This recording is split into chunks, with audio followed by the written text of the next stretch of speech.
Gobekli-Tepe Temple, dedicated to the star Sirius, 11,500 years old, the Garden of Eden, an Atlantean civilization.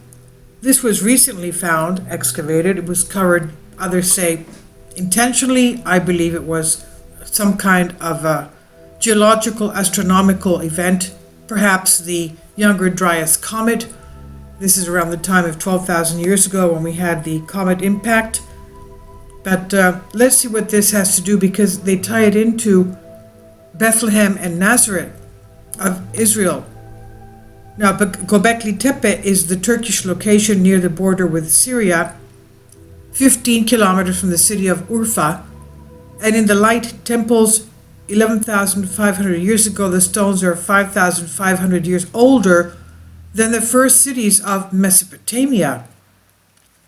In Secret Doctrine I-323-324, Elena Blavatsky writes, hieroglyphics, numbers, and internal symbols are found in Egypt, Peru, Mexico, the Easter Islands, India, Chaldea, meaning the Chaldeans of Middle East, and Central Asia. People, symbols of race, evolution by their gods, and yet science still rejects the idea of a human race other than that made with our image. Theology clings to the 6,000 years of creation. Anthropology teaches our origins from the monkey, and the clerics reduce it to Adam 4,400 years BC. The narrative of the Bible does not begin with creation. It is commonly believed, but with the creation of Adam and Eve, millions of years after the formation of our planets, there may have been not one but 20 different races on the earth before the time of Adam, just as there may be 20 different races of people in other worlds. Now, concerning the excavations of Gobekli Tepe, the first excavations made in 1964 by the American archaeologist Peter Benedict, who only determined that there was activity in the area during the Neolithic era. In 1994, excavations were continued by Turkey archaeologists from the German Archaeological Institute under the direction of Klaus Schmidt, the archaeologist at the University of Heidelberg. Kindly support my Patreon account since YouTube has again demonetized my YouTube channel. The daily posts are 5 videos daily, and they are totally different from what I have on my YouTube channel. Thank you so much for your support and that you find all my content so interesting. You'll find the Patreon account details in the description box below. This shows us the location of Gobekli Tepe. You can see it's right next to the border with Syria. Now, until then, the hill here in Gobekli Tepe was used by farmers to cultivate it, and they often moved large stones to arcades. The first researchers of the archaeologists showed that this is not a natural hill, and later they discovered the first T-shaped megaliths. When Klaus Schmidt discovered the temples, he said, "This place is a supernova. From the first minute I saw it, I knew I had 2 choices: to leave and not say anything to anyone, or to spend the rest of my life working here." Now, the archaeological site. Layers of many millennia of activity have been discovered. Researchers believe that the space was used for fertility ceremonies and believe that the magnolias in the center of the circle symbolize the women. The depictions, however, do not have the fertility motifs found in other Neolithic settlements. And while the anthropomorphic monolith T-shapes have no indication of sex, it is processed, it's complex, and it belongs to the cultivation period. This in itself makes the monument one of the most important archaeological findings for a long time. I believe, he said, we're facing the first depictions of God. They have no eyes, no mouth, no faces, but they have hands. They are creators. In my opinion, the people who created these statues posed fundamental questions of existence. What is the universe? Why are we here? Says Dr. Smith. Now, the oldest layer is believed to date back to the Mesolithic era and includes megaliths in a circular shape. The area is surrounded by a built stone wall. The second layer, dating to pre-B Neolithic ceramics, revealed several adjacent rectangular rooms, the most recent layer consists of sediments as a result of erosion and agricultural activity. And the architecture? The temples include megaliths in a circular shape which do not exceed 30 meters, about 100 feet. The stone pillars are T-shaped, and on them are engraved reliefs of animals such as foxes, scorpions, snakes, etc. In the center of each circle there are 2 megaliths. The walls are made of raw, dry stone, while the floor is made of limestone. The quarry for extracting the megalith was also found very close to the area where half-finished megaliths have been found. Glass tools and animal bones were found at the site. However, there is no evidence of dwelling or settlement, as no traces of domestic plants and animals have been found, and the interpretation given to the buildings is that they were temples. Now, the chronological context. All statements about the archaeological site must be considered preliminary, as only 1.5% of the total area has been excavated by 2008. The excavations have so far brought to light very little evidence for residential use, because only 98% has been excavated. Now, through the carbon dating method 14, the end of layer 3 could be determined around 9000 BC, that's 11,000 years ago. Layer 1 is estimated at 11,000 BC or earlier, that's 13,000 years ago. The second layer dates back to around 8,000 BC, that is 10,000 years ago. Thus, the complex was created before the so-called Neolithic Revolution, hence the beginning of agriculture and animal husbandry, which is believed to have begun after 9,000 BC, 11,000 years ago.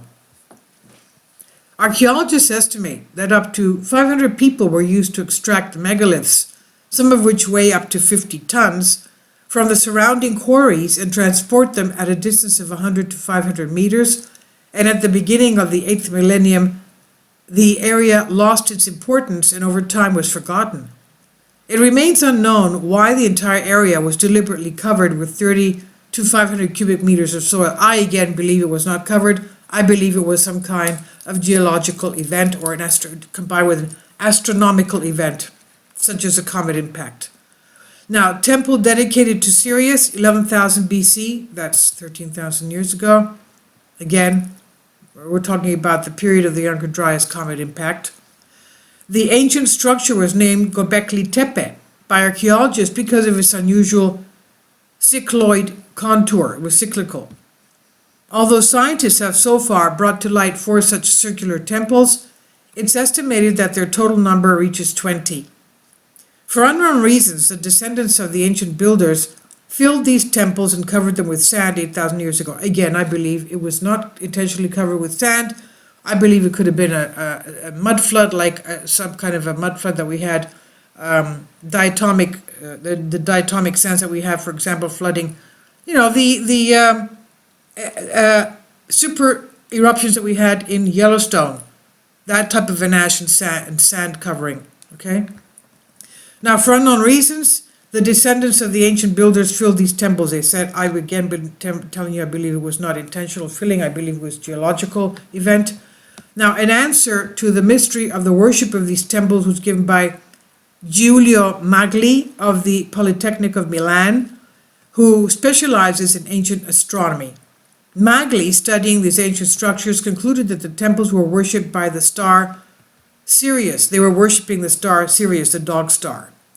The Italian professor said that this star first appeared in the earthly sky about 11,300 years ago. Its brightness in the sky occupied the fourth row after the moon, Venus, and Jupiter. Thus, the appearance of Sirius may have made a strong impression on the people of the Neolithic era. It has to do with Orion's belt, by the way, the star Sirius. Now, using computer simulations, the scientists determined the motion of Sirius from its appearance in the sky and then compared the resulting data with the geographical coordinates of Gobekli-Tepe. It turned out that there is an imaginary straight line between the star and the center point of each temple when Sirius appears on the horizon. This happened in every sanctuary on the relevant dates before 9,100, 8,750 and 8,300 years ago. Some speak of the cradle of civilization, others of the Garden of Eden, or of an ancient civilization that lived in harmony with nature before this fall, the fall of the humans, that is, Adam and Eve, before the fall. So the distance of Bethlehem from Gobekli-Tepe is exactly 700 kilometers, while the distance of Nazareth from Gobekli-Tepe is exactly 600 kilometers. This leads to angles of 6.3 and 5.4 degrees respectively of the average circumference of the Earth. All this makes us think of the boulders placed in a T shape.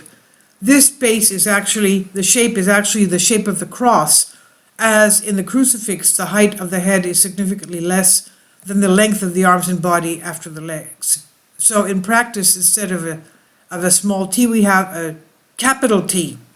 So are these symbols from the Bible, Garden of Eden, prophetic of the birth, crucifixion, and resurrection of Jesus Christ? All the elements lead there. The one thing I have noticed is that the star Vegas, the fifth brightest star in the sky, at the time the first buildings were erected on Gobekli-Tepe, a time identical to Plato's Atlantis, is located near the central North Pole, celestial North Pole. To be precise, if we were to equalize the maximum height transit of the star as observed from Gobekli-Tepe with the slope of each of the three pyramids of Giza, it would lead to the following times: 9,681 BC, Mercurius; 9,554 BC, Cheops; 9,326 BC, Hephren. Another thing that no one seems to have noticed is that the shape of the constellation of Lyra, of which Vegas is a member, is T-shaped, at least part of it. So could the T-shaped dolmens represent the constellation of Lyra? Also, in Gobekli-Tepe, it seems that the monoliths have been placed so that they are not exactly vertical. The correlation of Pyramid Giza Gobekli-Tepe, 9,552 BC. The Garden of Eden is equal to 1525. The Lyra of Apollo has been known since antiquity, but something else important is that the star Vegas in ancient Greece was called Lyra, from the constellation in which it is located. And we also know that Apollon equals 1061. Apollon divided by 2 is 1061 divided by 2, which is 530 and a half. Lyra is equal to 531. Apollo, however, was worshipped in Delphi. Delphi was built at the foot of Mount Parnassus in Greece, on the sacred mountain of Apollo. So why is Apollo also called the far north? But why Lyra Vega was a star that in antiquity showed the celestial north? The Assyrians called Vega Dayan, same, or judge of heaven, or if you want, judge of paradise, while the Akkadians called it Tir Ana, which means paradise life, or heavenly life. Note that the first letter of Tir Ana is T, which is a shape reminding us of the stone structures of Gobekli-Tepe, the Garden of Eden. Now, does Gobekli, incredible, out of nowhere Atlantis sculpture, provide us that with a codification of what is about to happen, of course, the end of the world, things like that, some kind of a catastrophic event, Antichrist, things like that. Now, geodetic paired with Bethlehem and Nazareth, how exactly 600 kilometers from Nazareth and exactly 700 kilometers from Bethlehem? Revelation chapter 12, verse 9. Oh, this is in Greek. I better go to the English text. Revelation chapter 12, it's concerning the woman and the dragon. The great sign appearing in heaven, a woman clothed with the sun, with the moon at her feet, crowned with 12 stars. She was pregnant, crying out in the pain she was about to give birth, and another sign appeared in heaven, an enormous red dragon with 7 heads, 10 horns, 7 crowns on its head. Its tail swept a third of the stars out of the sky, flung them to the earth. The dragon stood in front of the woman who was about to give birth so that it might devour her child the moment he was born.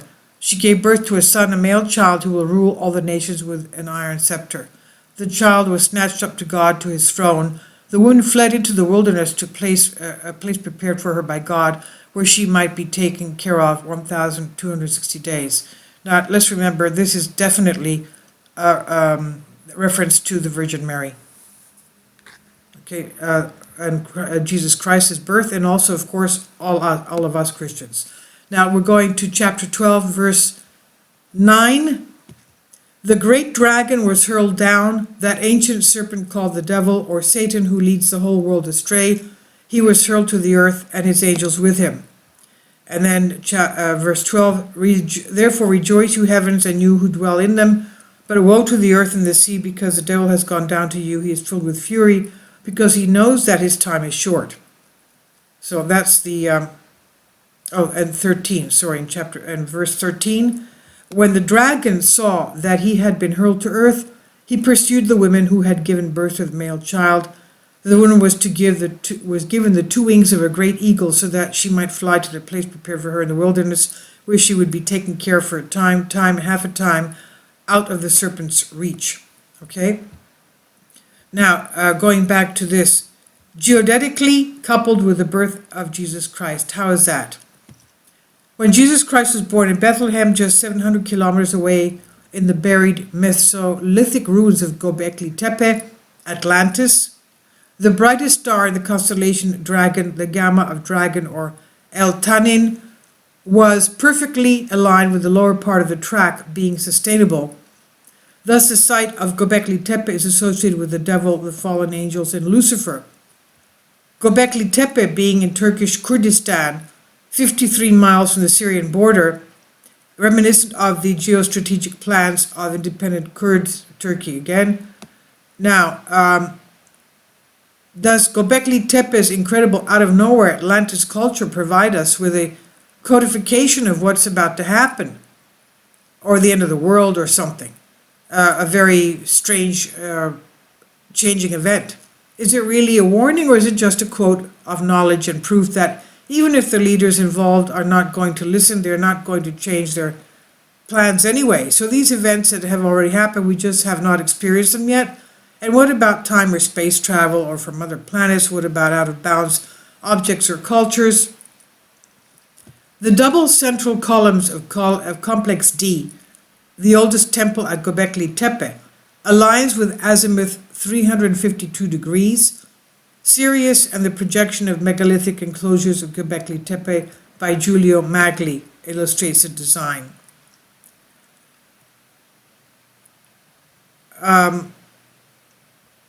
Okay, there's a video that I'll leave you a link below for. It's about 8 minutes, but you can watch that as well if you'd like.